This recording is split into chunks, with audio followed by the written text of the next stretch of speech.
గురువుగారు ఈ ధనుర్మాసం నెల రోజులు ముగ్గుల మధ్యలో గొబ్బెమ్మలు పెడుతూ ఉంటాం కదా. ధనుర్మాసం అయిపోయిన తర్వాత ఆ గొబ్బెమ్మల్ని ఎలా వినియోగించుకోవాలి? నిజానికి గొబ్బెమ్మలు గోపికలకు ప్రతీక.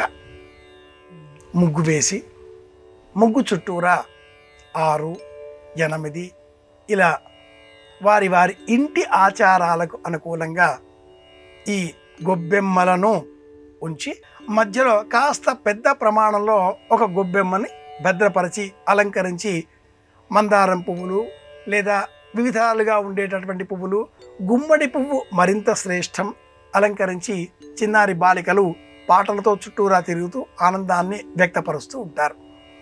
గోపికలకు చుట్టూరా ఉండే 6, 8 ప్రతీకాత్మకం కాగా మధ్యలో ఉండే ఆ పెద్ద గొబ్బెమ్మ కృష్ణ పరమాత్మకి ప్రతీక. ఏ రోజుకు ఆ రోజు ఈ గొబ్బితలను లేక గోపెమ్మలను ఎలా చెప్పినా వీటిని ఎండ సోకకుండా నీడ తగిలేటట్లుగా పిడకల వలె సిద్ధం చేసి గోడకు తగిలించి ఆరబెట్టుకోవాలి.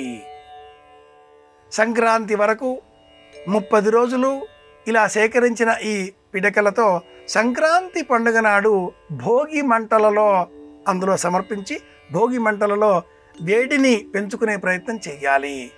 అయితే ఇందులో మళ్ళీ 8, 10, 12 ఈ సంఖ్యలలో గొబ్బెమ్మలను కానీ 24వ రోజు నుంచి 30వ రోజు వరకు సమర్పించిన సిద్ధం చేసిన వాకిల్లో అలంకరించిన గొబ్బెమ్మలను కాస్త దూరంగా వేరుగా భద్రపరిచి వాటితో రథసప్తమి నాడు పిడకలతో దాలి ఏర్పాటు చేసి పాయసం సిద్ధం చేసుకునే సమయంలో వినియోగించాలి.